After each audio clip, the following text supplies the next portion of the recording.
Hello friends, welcome to centre study. आज की इस वीडियो में हम बीएड डीएलएड असाइनमेंट की बात करने जा रहे हैं और उस असाइनमेंट का नाम है पीयर ऑब्जर्वेशन रिपोर्ट, या आप उसको कह सकते हैं जो आप क्लासेस में जब जाएंगे, जब आप टीचिंग प्रैक्टिस के लिए जाएंगे तो आपको अपने जो साथी होंगे, हम साथी, उनकी एक रिपोर्ट बनानी होती है कि उनकी क्लासेस में आप उनकी क्लास को ऑब्जर्व करना पड़ेगा और उनकी क्लासेस का एक खाका तैयार करना पड़ेगा, जिसको हम पेयर ऑब्जर्वेशन असाइनमेंट के नाम से भी जानते हैं। तो आइए स्टार्ट करते हैं हम कैसे ये रिपोर्ट बना सकते हैं। सबसे पहले आपको लिखना होगा कि पेयर ऑब्जर्वेशन रिपोर्ट कहते किसे हैं और ये किस तरीके से हो सकती है। जैसे कि यहाँ पर लिखा हुआ है, पेयर ऑब्जर्वेशन रिपोर्ट क्या होती है और कैसे ये बनाई जाती है, प्रोफेशनल बेनिफिट क्या है इनके। अच्छा, अगर आपने ऑनलाइन ऑफलाइन दोनों मीडियम में पढ़ा है तो दोनों मीडियम में आप लिख सकते हैं। अगर सिर्फ ऑफलाइन मीडियम में पढ़ा है तो ऑफलाइन मीडियम का आप यहाँ मेंशन कर सकते हैं। उसके बाद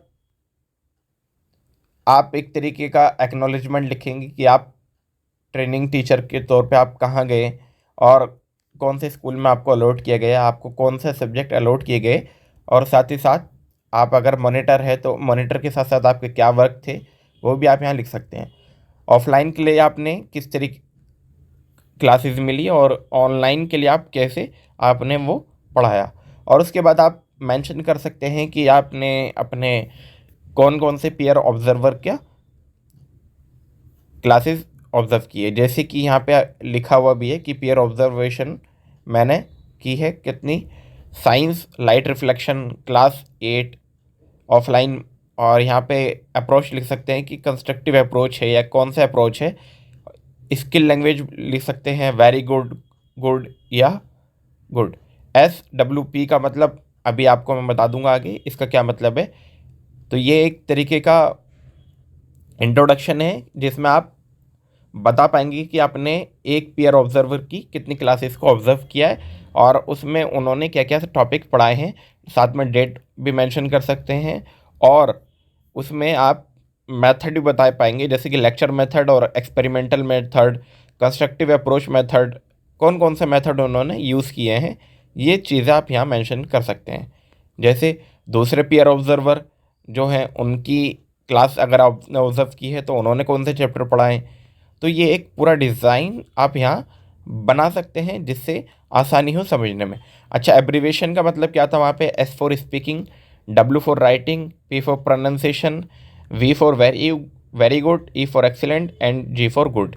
मैं यहाँ की बात कर रहा हूँ जो आपने यहाँ मेंशन किया था। स्पीकिंग, यहाँ पे लैंग्वेज स्किल में इसकी स्पीकिंग, राइटिंग और आपका जो जो पी से था आपका प्रोनाउंसिएशन, क्लास में प्रोनाउंसिएशन कैसा था। तो ये खाका जो स्टार्टिंग का है आपको कुछ इस तरीके का नज़र आएगा। मैं थोड़ा सा इस तरीके का आपको पूरे पेज पे ये इस तरीके का खाका आप बना सकते हैं, या इस तरीके की मल्टीपल लाइन आप ये इजीली बना सकते हैं, जिससे ये थोड़ा अट्रैक्टिव लगेगा आपका और जो आपका असाइनमेंट होगा वो इजीली चेक हो पाएगा। उसके बाद आप जो भी पेयर ऑब्जर्वर है उसके बारे में आप डिटेल लिख सकते हैं कि वो कहाँ से है, उन्होंने क्या किया है। ये सारी चीज़ें लिखने के बाद आप दूसरे पेयर ऑब्जर्वर की डिटेल भी यहाँ मेंशन कर सकते हैं। और उसके बाद किस डेट को आपने कौन सा ऑब्जर्व किया। जैसे कि ये first observation of pair teacher लिखा है मैंने ऑफलाइन मोड पर।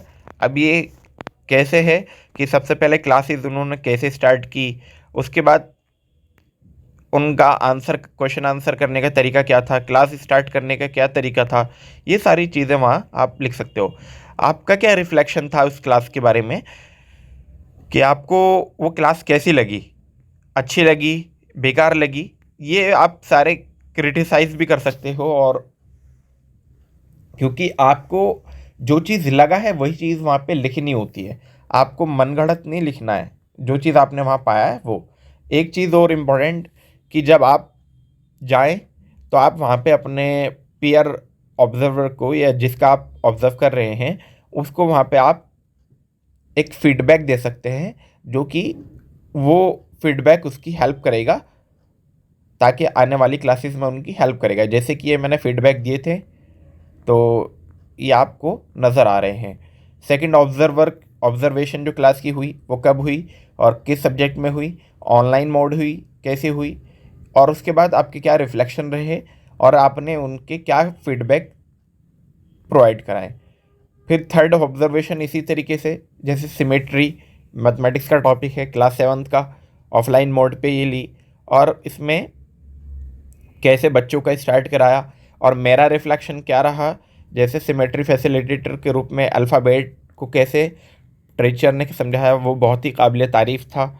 और फीडबैक मैंने क्या दिया उनको कि जो टीचिंग लर्निंग मटेरियल है टीएलएम, उसका कैसे यूज़ किया, वो बहुत अच्छे से, जैसे good use of TLM, white paper का यूज़ किया था। जो पीयर ऑब्जर्वर थे उन्होंने वाइट पेपर एक लेकर ABCD बनाकर बोर्ड को, और बोर्ड की वो ABCD को सिमेट्री के रूप में दिखा दिया था कि कौन सी सिमेट्री हो सकती है, किसमें सिमेट्री नहीं हो सकती है। तो वो सारी चीज़ें आप यहाँ मेंशन कर सकते हैं।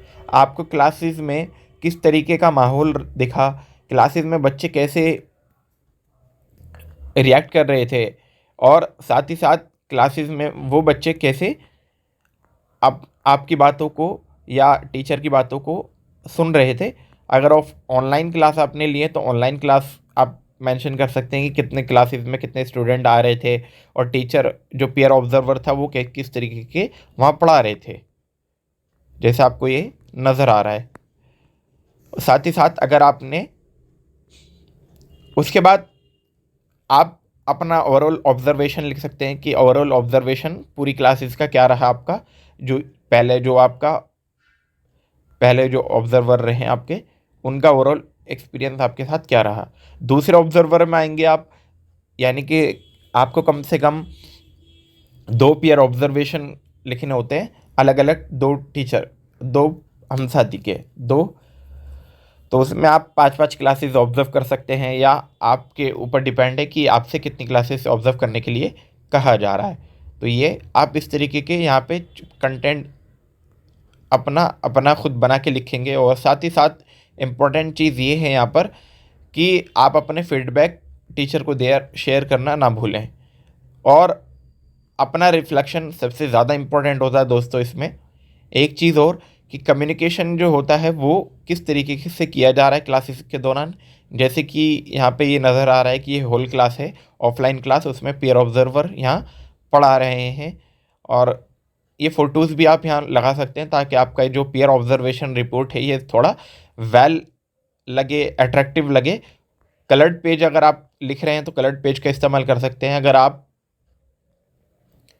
ऑफलाइन में हैं, अगर आपसे ये टाइप मांगा जा रहा है तो इस तरीके, जैसे कि मैंने कलर्ड पेज यूज़ किया है, इस तरीके का कलर्ड पेज आप यूज़ कर सकते हैं ताकि आपका ये पीयर ऑब्जर्वेशन रिपोर्ट अट्रैक्टिव लगे।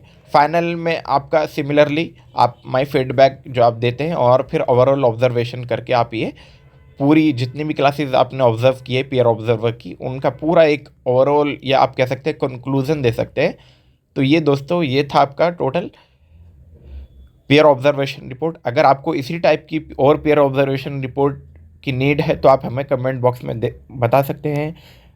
इसी तरीके के बीएड और डीएलएड असाइनमेंट्स के लिए आप लगातार हमारे चैनल के साथ जुड़े रहे और आने वाली वीडियोस के लिए बेल आइकन को भी ज़रूर दबाएं। बहुत बहुत शुक्रिया आपका।